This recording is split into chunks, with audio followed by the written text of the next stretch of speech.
ने अपनी जिंदगी पिछले 30-40 साल पहले स्टूडेंट कांग्रेस, यूथ कांग्रेस और अब कांग्रेस कमेटी के अध्यक्ष होने के नाते वो लोगों की सेवा करने का काम कर रहे हैं। विकास ठाकरे ये कॉर्पोरेटर करके एक चुनकर आए। विकास ठाकरे अलग अलग क्षेत्र से कॉर्पोरेशन का चुनाव जीत कर आए। विकास ठाकरे जी आमदार का चुनाव जीत के आए और विकास ठाकरे जी नागपुर शहर के अंदर में मेयर करके उन्होंने काम किया है। विकास ठाकरे जी ने कांग्रेस कमेटी के बैनर के नीचे कई सारे आंदोलन किए। महंगाई के विरोध में पुलिस की लाठी खाने का काम विकास ठाकरे जी ने किया है।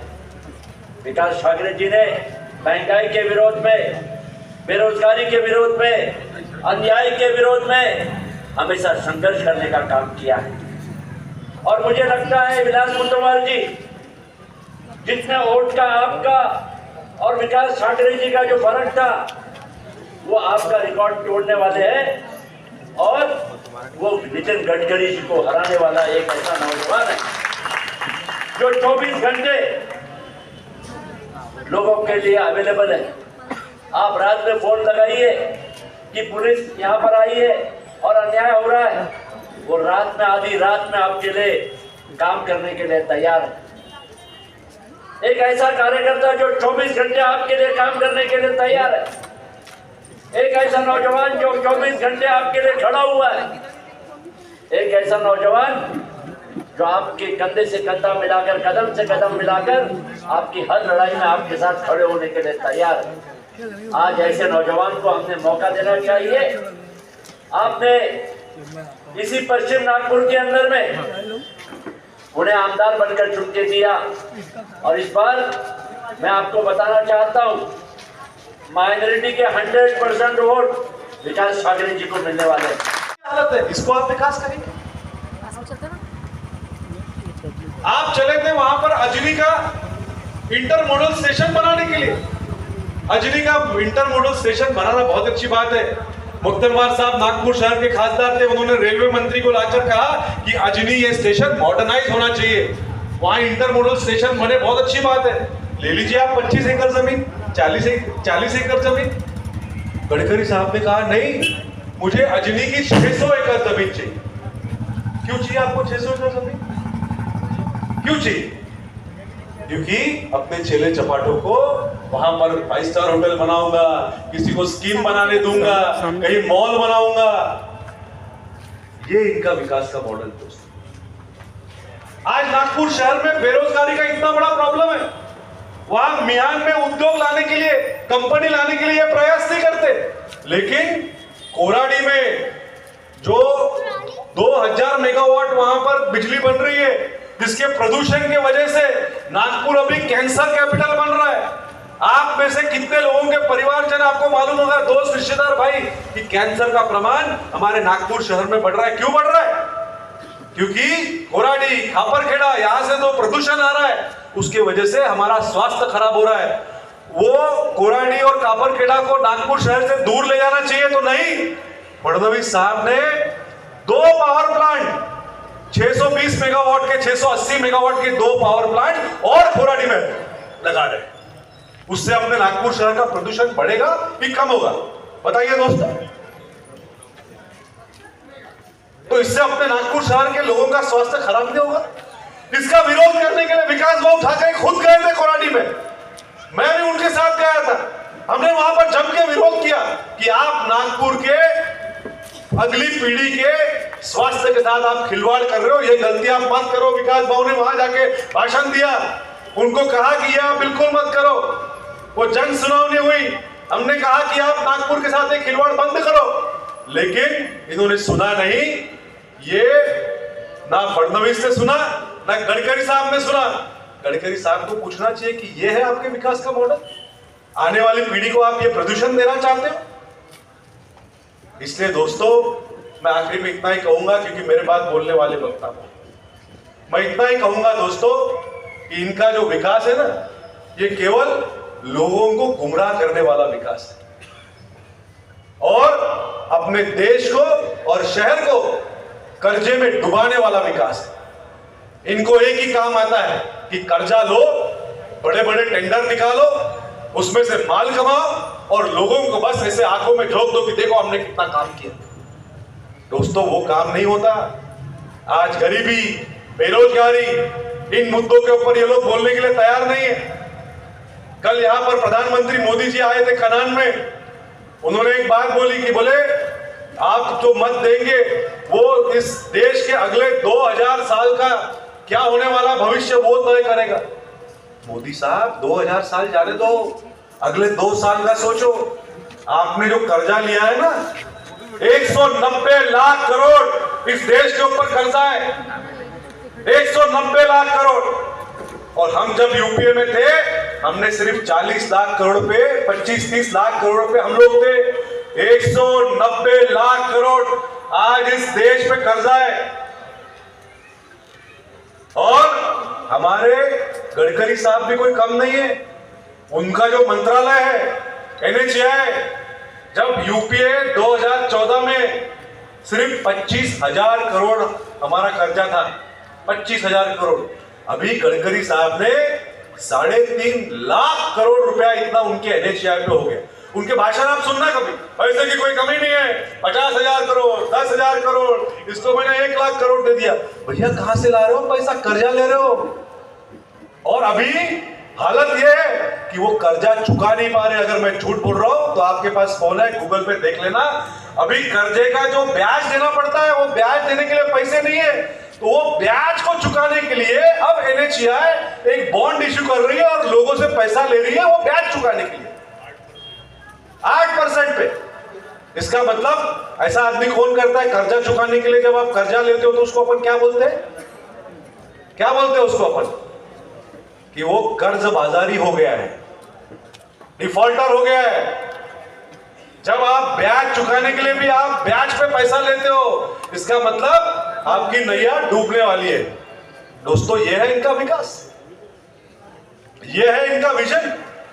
इसलिए आप लोगों को सोचना है दोस्तों कि अगर इस देश को कर्जे के बोझ से हमको निकालना है, हमारे सर्वसामान्य लोगों को अगर सत्ता का फायदा पहुंचाना है, तो केवल और केवल कांग्रेस ही विकल्प है और नागपुर से विकास भाऊ ठाकरे विकल्प। मैं आखिरी में इतना ही बोलूंगा दोस्तों कि कांग्रेस पार्टी ने आप लोगों के सामने एक पर्याय रखा है। हम केवल कोई भारतीय जनता पार्टी और मोदी को सिर्फ गाली देकर नहीं कह रहे कि हमको वोट दो। हम कह रहे हैं कि हमारे पास विकल्प है। हाँ, हम बताएंगे इस देश को कैसे आगे लेके जाएंगे। हमारी एक गारंटी हमने लाई है, न्याय की गारंटी। राहुल गांधी कन्याकुमारी से कश्मीर चले, मणिपुर से मुंबई चले, पूरे देश के लोगों से मिले और समझा कि इस देश का विकास कैसे हो सकता है, इस देश की समस्या क्या है, हर घटक से मिले। नागपुर लोकसभा चुनाव के प्रचारार्थ मध्य नागपुर के इस सभा में प्रमुखता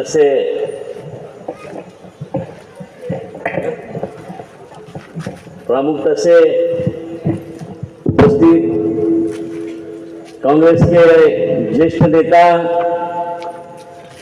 देश के माजी केंद्रीय मंत्री विलासभाऊ मुत्तेमवार जी,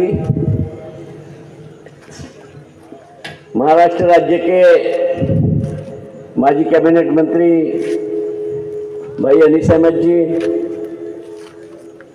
पदवीधर मतदार संघ के अपने लोकप्रिय आमदार अभिजीत जी वंजारी, इस मध्य नागपुर विधानसभा क्षेत्र से जिन्होंने चुनाव लड़ा था, वो अखिल भारतीय युवक कांग्रेस के महासचिव बंटी जी शेलके, नागपुर शहर कांग्रेस कमेटी के माजी अध्यक्ष भाई शेख हुसैन जी, महाराष्ट्र प्रदेश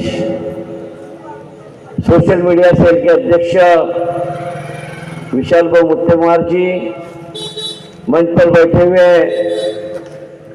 महाराष्ट्र प्रदेश व्यापारी आघाड़ी के अध्यक्ष अतुल कोटेचा जी, कांग्रेस के ज्येष्ठ पुराने नेता और नागपुर शहर कांग्रेस में मेरे साथी उपाध्यक्ष रमन पैगवार जी, वेद प्रकाश आर्य जी, कलाम भाई, मुन्नालाल जी गौर, इरफान भाई, अन्नाजी राउत जो डिप्टी मेयर मेरे साथ थे, दीपक भाई पटेल जो महानगर पालिका में अभ्यर्थी नगर से होकर के फेमस है, जुल्फिकार भुट्टो जी नगर सेवक, आम आदमी पार्टी के अग्रवाल जी और उपस्थित सभी साथी और यहाँ के हमारे साथी आशीष दीक्षित जी जो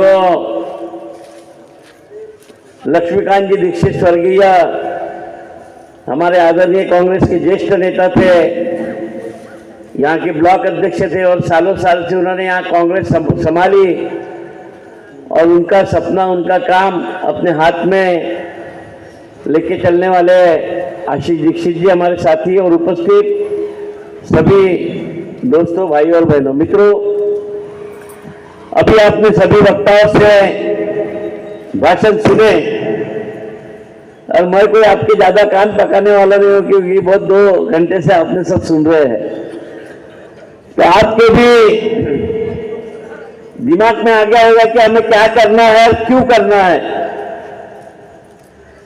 2014 में जब कांग्रेस की सरकार इस देश में थी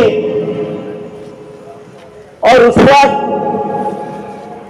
अन्ना हजारे को अपने हाथ में पकड़कर कुछ लोगों की मदद से इस देश में आंदोलन चलाया गया कि कांग्रेस बहुत बड़ी भ्रष्टाचारी पार्टी है, जो भ्रष्टाचार के आरोप लगाते थे बाद में वो सिद्ध ही नहीं हुए, मगर इस देश की जनता को गुमराह करने का काम पर्दे के पीछे रह के भाजपा ने किया था। और बाद में नरेंद्र जी मोदी ने नारा दिया था, बहुत ही महंगाई की मार, अब की बार मोदी सरकार, और झूठे आश्वासन दिए थे इस देश की जनता को कि मैं 15-15 लाख रुपए आपके खाते में डालूंगा, मैं दाऊद को पकड़ के लाऊंगा,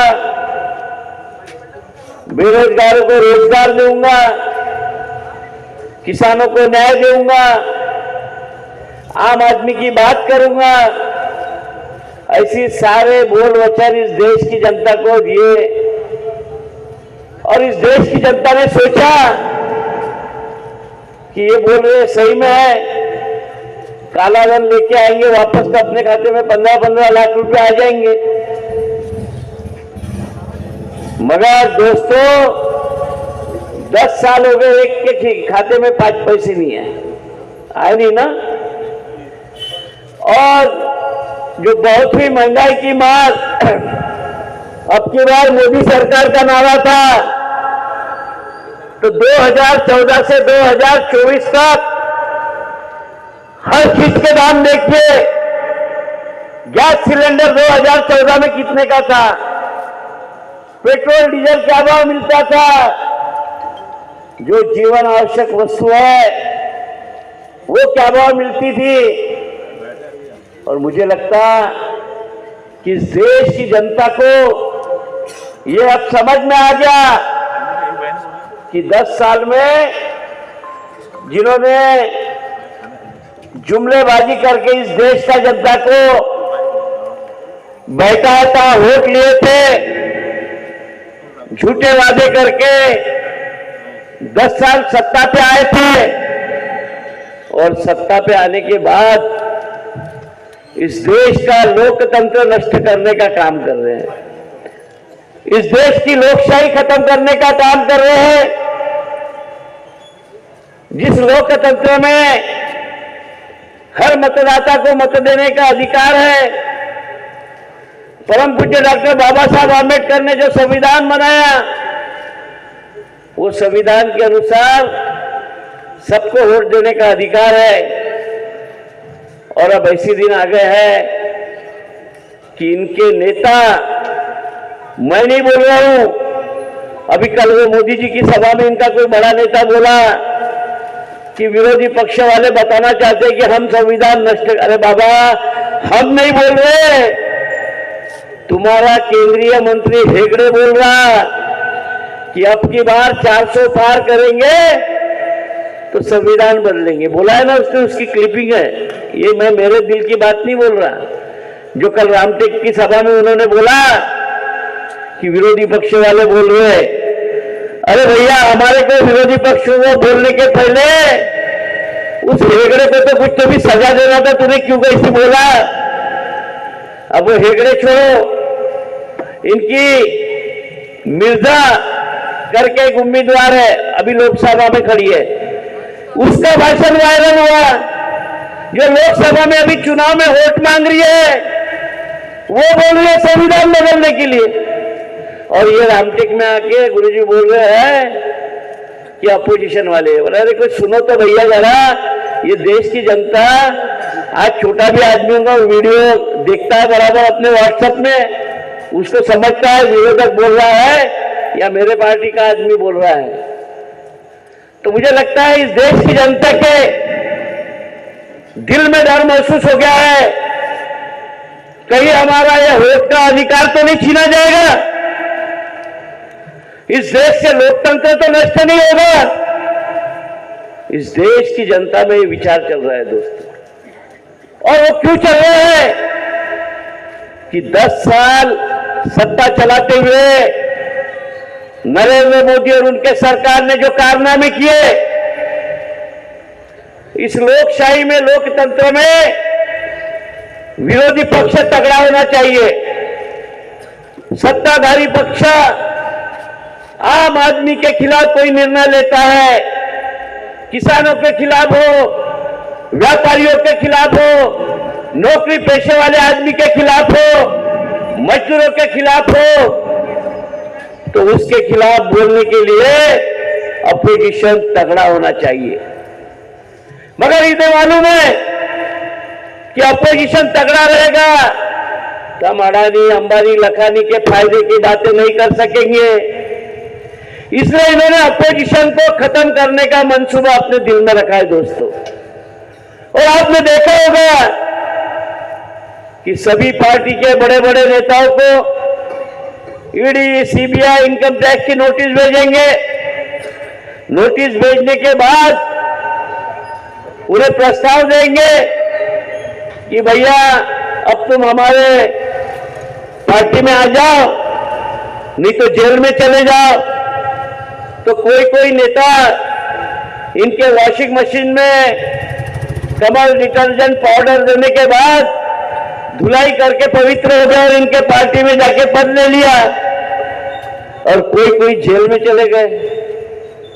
अरविंद केजरीवाल जी को जेल में डाल दिया, उधर और एक मुख्यमंत्री को जेल में डाले। हमारे अनिल बाबू देशमुख नागपुर के 1.5 साल जेल काटना पड़ा, उनको कोई भी कारण नहीं था। तो ये लोकतंत्र में तुम 10 साल में पार्टी चलाते वक्त क्यों ये फंडा अपनाए? क्यों अपोजिशन को खत्म करना चाहते हो? क्यों अपोजिशन के नेताओं को अपने पार्टी में लेना चाहते हो? क्यों तुम्हारी ताकत नहीं है? अगर तुम इस 10 साल में इस जनता के हित के काम करते थे, इस जनता के हित के निर्णय लेते थे, तो तुम पे ये बारी नहीं आती थी कि दूसरे पार्टी के नेता हमारे पार्टी में ले हो। तुम पे ये बारी नहीं आती थी कि राज्यों में चल रही हुई सरकार अली बाबा का 40 चोर लेके भग जाता और सरकार गिरा के कुछ सरकार में आती, ये बारी नहीं आती थी। अगर तुम इस किसानों के बारे में अच्छे निर्णय लेते, आम आदमी को जो वतन दिया था तुमने कि हम महंगाई कम करेंगे, ये सब आप डिसीजन लेते और अडानी अंबानी के फेवर में नहीं रहते, तो मुझे लगता है कि इनको अपोजिशन को तोड़ने की जरूरत ही नहीं रहती। जनता इनके साथ थी और ये 10 साल में चित्र बदल गया है। 10 साल पहले जनता इनके पीछे थी, उन्हें लग रहा था कि बदलाव चाहिए। अब 10 साल बाद जनता सड़क पर उतर गई है कि इन्हें बदलाना, इन्हें इनका घर का रास्ता दिखाना। इसलिए नागपुर शहर में देखो हर आदमी रास्ते पर उतरा हुआ है ये बहुत हो गई इनकी रंगदारी, इनको हटाना है करके। तो मुझे लगता है ये मेरी लड़ाई नहीं है अकेले की, यहां बैठे हुए हर इंसान की लड़ाई है। इस देश में लोकतंत्र बचाना है, आम आदमी की आवाज बुलंद करना है। तो मुझे लगता है इन्हें बदलाने सिवा कोई पर्याय नहीं है दोस्तों अपने पास, क्योंकि आम आदमी के बारे में इन्होंने 10 साल में क्या किया इसका हिसाब देना चाहिए। महंगाई कम किया क्या, नौकरियां लगाया क्या, किसानों के बारे में क्या निर्णय लिए। जो 3 काले कानून जिसे रद्द करने के लिए किसानों ने आंदोलन किया, 1 साल उनको रास्ते पे घुमाया। अरे जब तुमने लिए हुए निर्णय से किसान खुश नहीं है, वो बोल रहे हैं कि हमसे इसको फायदा नहीं, फिर तुमने वो किसानों के बारे में क्यों उन पे जबरदस्ती लाद रहे हो? किसके हित के लिए, अडानी और अंबानी के? मगर वो किसान झुका नहीं, साल भर रास्ते पे खड़ा रहा और नरेंद्र मोदी को झुकाया। आखिर वो 3 काले कानून इन्हें वापस देना पड़ा दोस्तों। अगर किसानों ने महीना भर पहले ही बोल दिया तो तब करते तो उनके विचारों के टाइम वेस्ट नहीं होता था। तो ये सरकार आम आदमी के खिलाफ, किसानों के खिलाफ, व्यापारियों के खिलाफ, नौकरी पेशे वाले आदमी के खिलाफ चलने वाली सरकार है। और इस देश के जनता के दिमाग में आ गया है कि इस सरकार को बदलना है दोस्तों, और इसलिए इंडिया आजादी हुई। आज हम देख रहे हैं, सिर्फ नागपुर का ही चित्र देखो, कांग्रेस तो एकजुट है जो कभी नहीं थी। एक भी कांग्रेस का नेता बाहर नहीं है, सब एकजुट से लड़ रहे हैं। हमारे लिए शुभ संकेत पहला था। शिवसेना हमारे साथ आ गई, एनसीपी, आम आदमी पार्टी, सीपीआई, सीपीएम, समाजवादी, और दोस्तों बहुजन वंचित आघाड़ी ने भी यहां पर हमें पाठिंबा दिया। एमआईएम का भी उम्मीदवार नहीं है। अब इतने वोट एक साइड हो गए, और इस शहर से 13 बार जब कांग्रेस का सांसद चुन के जा रहा है, इस शहर के मतदाताओं की विचारधारा ये कांग्रेस से मिलती हुई है, मनोवादी विचारधारा नहीं है। तो कहां से नितिन गडकरी चुन के आने वाले भैया, कहां से वोट लेने वाले? ये पहला सवाल है। और दोस्तों तुम्हारी जीत तो ये 10 दिन में होगी। अब कैसी जीत हो गई है? गडकरी जी बोल रहे थे कि मैं प्रचार नहीं करूंगा, बैनर पोस्टर नहीं लगाऊंगा, चाय नहीं पिलाऊंगा, वोट नहीं मांगूंगा, देना है तो देंगे नहीं तो नहीं देंगे, लक्ष्मी दर्शन नहीं कराऊंगा, देशी विदेशी नहीं पिलाऊंगा। ये बोला है उन्होंने। अरे मैं मेरे तरफ से नहीं बोल रहा, ये क्लिपिंग है, बड़ी स्क्रीन लगा के यहां दिखा सकते थे। जो राज ठाकरे नहीं करता, डाल वीडियो वैसे हम स्क्रीन पे दिखा सकते हैं, उनके बोले हुए शब्द है। तो इस लोकतंत्र में इतनी तानाशाही, मैं वोटिंग नहीं मांगूंगा, देना तो दो, नहीं तो मत दो। अरे इस लोकतंत्र में ये बैठा हुआ मतदार राजा होता है। मतदार जिसको चुन के देता है वो राजा नहीं होता है, कभी भी 5 साल में इस कुर्सी पे नीचे बैठ सकता है। यह अधिकार संविधान ने दिया है दोस्तों। और कितना भी बड़ा नेता बने, उसने दिमाग में रखकर यह सोचने को होना कि सबसे बड़ा यह बैठा हुआ मतदार है। ये 5 साल हमको चांस देता है, और उससे हमारा काम नहीं पटा तो हमको घर में भी बिठा देता है। नेता बना हुआ हर आदमी सामान्य रहता आपके समय, उसे कौन जनता बड़ा बनाती है? उसको काम करते करते 25-30 साल लगते हैं, जनता का विश्वास हासिल करना पड़ता है, तब वो बनता है। मगर उसके दिमाग में खुशी घुस गई और उसको लगा कि मेरे आगे कोई नहीं देना दे, नहीं तो मत दे। तो जनता तो हिसाब लेंगे कि नहीं, बताओ मेरे को दोस्तों, और लेना पड़ेगा कि नहीं? इस लोकतंत्र में ये मतदाता, ये जनता बड़ी होती है, और उसी लोकतंत्र को जिंदा रखने के लिए हमें ये लड़ाई लड़ना है दोस्तों। मैं तो एक निमित्त मात्र उम्मीदवार हूं, पहले तो बोल रहे थे उम्मीदवार नहीं है। अब उम्मीदवार मिला, बोले वोट डालने भी नहीं जाऊंगा। अभी दोस्तों वोट मांगने भी जा रहे हैं। अब वोट मांगने जा रहे हैं, मगर अपने लिए वोट मांगने के लिए वो शिंदे साहब है ना, अली बाबा, हमारे अली बाबा 40 स्टोर लेके गए थे और मुख्यमंत्री बन गए, उनको गल्लो गल्ली घुमा रहे। मेरे सुरेंद्रगढ़ में वो उत्तर प्रदेश के योगी जी को लड़ाए। अरे जो इंसान बोल रहा था कि मैं वोट नहीं मांगूंगा, देना है तो देगा, मेरे डेवलपमेंट काम पर नहीं दूंगा, फिर इन लोगों को लाने की क्या जरूरत?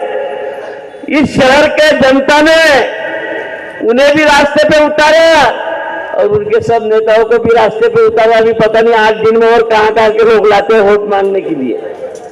अरे जो अपने डेवलपमेंट के काम के ऊपर वोट मांगने वाले थे, उन्हें इन सब लोगों की मदद लेना पड़ रहा है। तो इसका नतीजा देखो कि नागपुर शहर की जनता कितनी पावरफुल है। इस जनता ने रास्ते पर उतारा और ये पहली विजय तुम्हारे दोस्तों, आप जीत गए पहली लड़ाई। जो आदमी बोलता था कि मैं वोट नहीं मांगूंगा, उसे खुद के लिए वोट मांगने के लिए बाहर के मुख्यमंत्री को, मेरे को नहीं लगता इनकी बड़ी हाइट है वो दोनों की, इनके छोटी हाइट क्या है, और अपने को वोट मांगने लगे। तो ये ठीक तुम्हारी है दोस्तों, इस शहर के जनता की जीत है और मुझे अभिमान है इस शहर की जनता के ऊपर कि मेरे समान सामान्य कार्यकर्ता जो रात दिन रास्ते पर घूम के लोगों की समस्या के सिवा दूसरा कोई काम नहीं रहता। पार्टी ने जो चुनाव लड़ बोला वो लड़ता हूं, महानगर पालिका लड़ा, महापौर बना, विधानसभा लड़ा, आमदार बना। आमदार बनने के बाद भी कारपोरेटर के लेवल के काम बताते लोग तो वो भी करता हूं, और आपसे वादा करता हूं कि खासदार बनने वाला हूं। आप कारपोरेटर के लेवल के बताएंगे ना, वो भी कर रहे हो, करना ही पड़ेगा मेरे को। बताऊंगा किसको?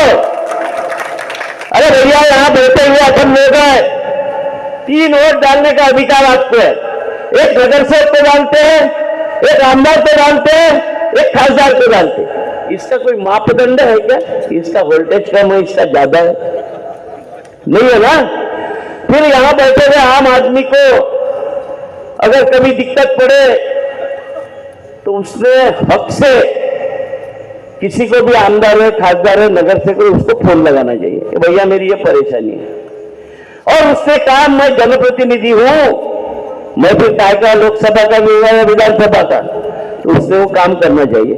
मैं मेरी कहानी बताता, 4.5 साल में मैं आमदार बना हूं, मगर सारे लोग मुझे फोन करके गड़र लाइन चौक हुई, पीने का पानी नहीं है, OCW वाले कनेक्शन डिस्कनेक्ट कर रहे हैं, बिजली का बिल नहीं भरा तो आके डिस्कनेक्ट कर रहा है, कोई गुंडा बदमाश अन्याय कर रहा है, तकलीफ दे रहा है, पुलिस थाने में हम जा रहे तो हमारी बाजू नहीं सुन रहे, उसकी सुन रहे हैं।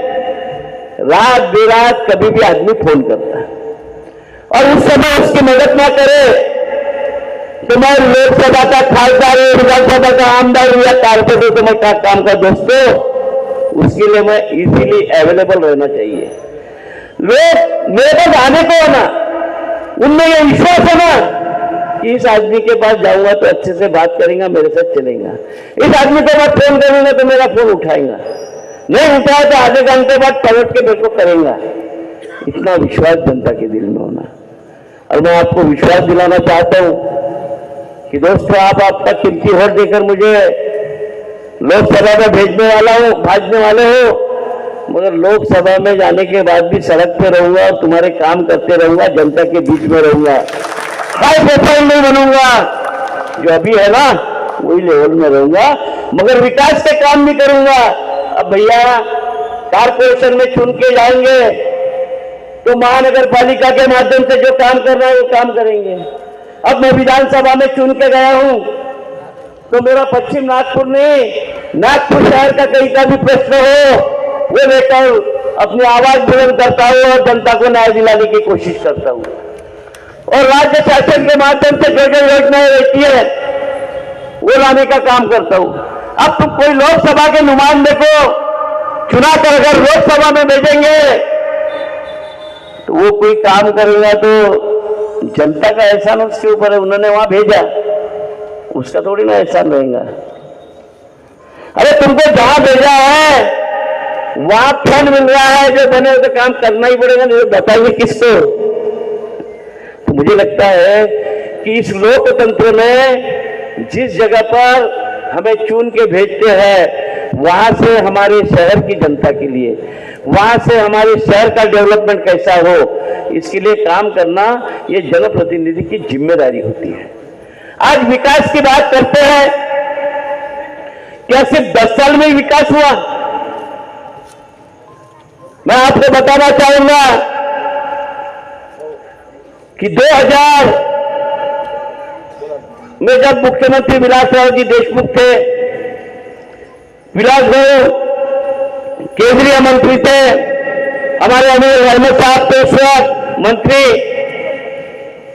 इस फिटनेस पार्क में बाजू में मुख्यमंत्री साहब का सत्कार लिया था विलासराव जी देशमुख का, विलासराव और सब लोगों ने मिलकर, और वहां पर नागपुर शहर के विकास के लिए एक आराखड़ा दिया था, और उस वक्त 350 करोड़ की IRDP की योजना इस नागपुर शहर के लिए विलासराव जी देशमुख ने सैंक्शन करके दी थी। और नागपुर शहर के सारे रास्ते बड़े हो गए थे, तुम्हारा सेंट्रल रेवेन्यू होगा या इधर आने वाला होगा, ये कोई अभी नहीं हुआ, और इससे के शहर टॉप 10 सिटी में आया था।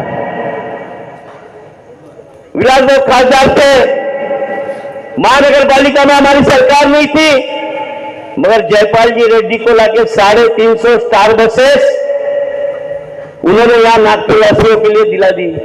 इन्होंने उसका टेंडर निकाला और एक ऐसी कंपनी को दिया कि उसने 3 साल में बसों का सत्यानाश किया, बस में पैसे कमा और भाग्य लक्ष्मी दर्शन करके बस बंगाल में डाल दिया।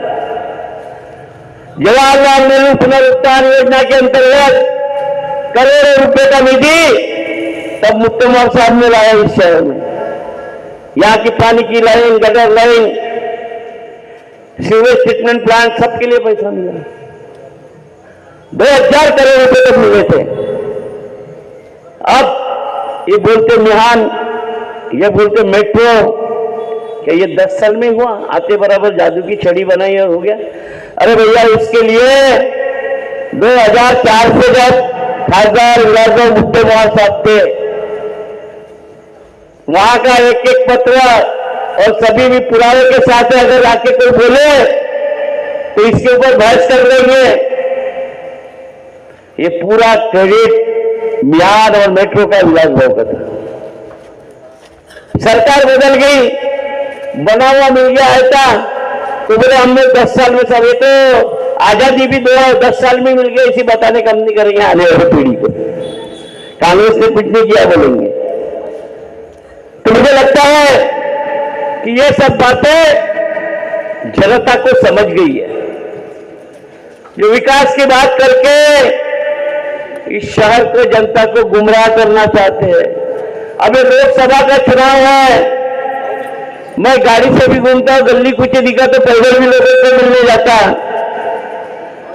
लोग कहते पानी में आ गए, मेरा तो कनेक्शन काट लो, रास्ते पे गड्ढा। उनको ये थोड़ी ना समझ रहा कि लोकसभा का क्या चुनाव। अरे भैया, तुम वोट मांगने आए हो तो हमारी जो समस्या हम बताएंगे। अभी मैं पूरे नागपुर में कल रात को 12 बजे था, गुड्डू रायन डाले जो शिवसेना के नेता है, उनके घर में एक मीटिंग थी। अच्छा बड़ा घर था उसका, तो भाव बोले मेरे को सेप्टिक टैंक बनाना पड़ता है, गटर की लाइन ही नहीं बोले। और साहब बोल रहे मेरे विकास के ऊपर वोट दो, देना हो तो दो, नहीं तो मत दो। अब वो तो बोलेंगे साले मेरे गटर लाइन नहीं लाई तो मैं कैसे वोट दूं।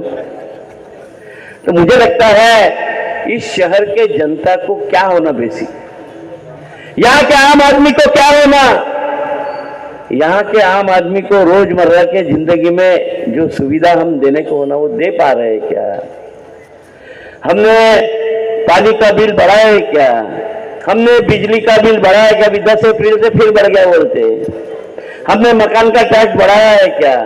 हमने इस क्षेत्र में अच्छा आरोग्य केंद्र, दवाखाना खोला है क्या, जिसमें फ्री में लोगों का इलाज हो, प्राइवेट हॉस्पिटल समान? हमने अच्छी स्कूल, KG1 नर्सरी बनाई है क्या, जहां लोगों को 40-50 हजार रुपये बच्चे को देना ना पड़े? क्या किया हमने डेवलपमेंट? अरे जब इस शहर का आम आदमी वो संतुष्ट हो जाएगा कि जो मैं पैसे कमा रहा हूं पगार, उसमें का पैसा बच रहा है कुछ। मुझे प्राइवेट अस्पताल में नहीं जाना पड़ रहा, मुझे प्राइवेट स्कूल में नहीं जाना पड़ रहा, मेरे गैस के सिलेंडर का दाम कम हुआ, पेट्रोल का कम हुआ, जो जीवन आवश्यक वस्तु है उसका कम हुआ। तब वो आदमी अपने घर में सुखी रहेगा और बनाया हुए पुल की तरफ देखेगा, अच्छा पुल बना करके। नहीं तो वो अपने आर्थिक नियंत्रणों में है, उसका बजट बिगड़ा हुआ है, उसे सुविधा नहीं है, तो वो क्या वो पुल की तरफ देखेगा, सीमेंट के रास्ते की तरफ देखेगा? तो इस नागपुर शहर में आप घूमेंगे तो इतने आबादी वाले शहर है कोने में कि जहां ये सुविधा ही नहीं है, फिर कौन से विकास के ऊपर वोट मांगेंगे? और हकीकत में इन्होंने ये सब विकास किया रहता ना तो सही में इनको वोट मांगने जाना ही नहीं पड़ता था। अब ये वोट मांगने जाएंगे ना तो लोग इनके पीछे दौड़ेंगे, नाली का क्या हो गया करके, इसमें गाड़ी से आदमी का तो घूम के चले जाते। तो मुझे लगता है कि शहर की जनता को, इस देश की जनता को क्या असलियत है ये समझ गया है, और इस देश की जनता ने अपना मूड बना लिया है। 10 साल हमने जिनको दिए उनने हमसे धोखाधड़ी की, उनने हमसे धोखाधड़ी करा के अडानी अंबानी समान लोगों को बड़ा बना। और अभी जो सुप्रीम कोर्ट ने निर्णय दिया इलेक्ट्रल बॉन्ड्स का, उसमें तो सीधा सीधा बता दिया ना कि धंधा दो और चंदा लो, अरे तुम ठेका दो, उसके बदले में अकाउंट में चंदा लो, सब रिकॉर्ड पे। तो इस देश की जनता को समझ रहा नहीं है कि धंधा दो चंदा लो वाला धंधा। तो मुझे लगता है ये सब हर आदमी को समझ गया है, और इसीलिए इन्हें अब जाना तय है। और दोस्तों, हमें आम आदमी की सुनने वाली सरकार चाहिए। अभी विशाल भाई ने बताया जो 4 गारंटी कांग्रेस ने दी, 5 गारंटी सरकार में आती है, गारंटी होती है। अपन ने कर्नाटक में कांग्रेस की सरकार आई, तेलंगाना में कांग्रेस की सरकार आई। मैं कर्नाटका में एक कोष्ठी का इंचार्ज था, 15 दिन प्रचार कर रहा था। सरकार आने के पहले हर आदमी के घर में जाके गारंटी बता रहा था, कांग्रेस सुन के आएंगी ये गारंटी। वहां कांग्रेस सुन के आई और जो गारंटी बोली थी वो करके भी दिखाई। तेलंगाना में राहुल ने गारंटी करके दिखाई। तो मेरा वादा है कि इंडिया ने जो गारंटी कार्ड बनाया अपने आघाड़ी ने, वो पूरा करके दिखाएंगे और जनता को राहत देने वाली सरकार रहेगी। लोकतंत्र को बेचने वाली सरकार नहीं रहेगी। संविधान को हटाने की बात करने वाला कोई जनप्रतिनिधि नहीं रहेगा।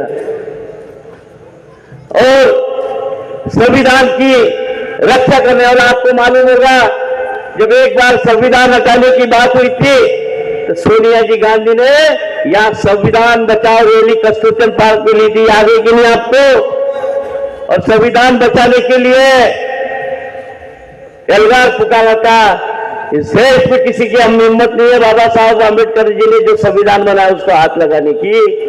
इस देश की जनता जागरूक है और मुझे लगता है आने वाले दिनों में इनको इनकी जगह दिखने वाली है। मैं आपसे विनती करता हूं कि अब यहाँ पे आपने सुने, मैंने भाषण दिया, सब लोगों ने दिया, मगर सही वक्त 19 तारीख को है, जब अपना सबका वोट आप 8 बजे डाल देंगे और हर आदमी जवाबदारी लेगा कि मेरे पड़ोस के 50-60 वोट डालने के लिए मैं लोगों को बाध्य करूं, तभी हमारी जीत है दोस्तों इस शहर में। और मुझे लगता है कि यहाँ की भी जो लोकल समस्या है, दीपक भैया ने जो बताए थे, मछली मार्केट की समस्या है, संतरा मार्केट की समस्या है। अब 10 साल में विकास के नाम पे ये सब हो गया रहता तो आपने मुझे बोला रहता कि सब हो गया भैया, विकास हो गया हमारा। हुआ क्या कुछ? संतरा मार्केट, मछली मार्केट का हुआ क्या कुछ? नहीं हुआ ना। 10 साल में क्यों नहीं हुआ? किराया बढ़ गया, किराया डबल टिबल हो गया।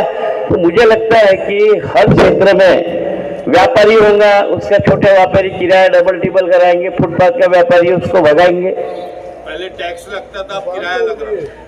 टैक्स लगता था, किराया लगता था। तो मुझे लगता है जब आम आदमी को राहत मिलेगी, मैंने पहले ही बताया कि आम आदमी का आर्थिक बजट अच्छा रहेगा तब वो बोलेगा कि विकास होगा। नहीं तो किराया बढ़ा है तो पुलिया की तरफ देखते रहेंगे कि किराया कम कर करके। अरे बनाया हुआ तुमने पुलिया, किसके फायदे के लिए बनाया, क्या बनाया, वो बात में हमको जिससे मतलब वो विकास करो, और वो विकास नहीं हुआ है। इसलिए मेरी आप सबसे दरखास्त है, आने वाले 29 तारीख को आप अपना वोट तो डालेंगे, मगर सब जन ने जिम्मेदारी लेने को ना कि मैं मेरे क्षेत्र के 50 वोट डाल के आऊंगा और भारी मतों से इंडिया आघाड़ी का उम्मीदवार चुन के आएगा। वो उम्मीदवार मैं ही रहूंगा, शहर की जनता आप उम्मीदवार, आप खासदार रहेंगी। मैं तो एक निमित्त मात्र हूं, मगर मेरे सर पे आपका एहसान रहेगा दोस्तों। आपका वोट मुझे नेता बनाएगा, आपके वोट में अभी तक मुझे नेता बनाया, मैं आम आदमी था, और यह एहसान जिंदगी भर में ख्याल रखूंगा। और यहाँ बैठे हुए आदमी के लिए कब मैं काम में आ सकता हूँ, ये दिल में मेरे लेके जीता रहूंगा। इतना कहता हूँ, मेरे दर्शक सभा करता। जय हिंद, जय सर। टाइम कम है।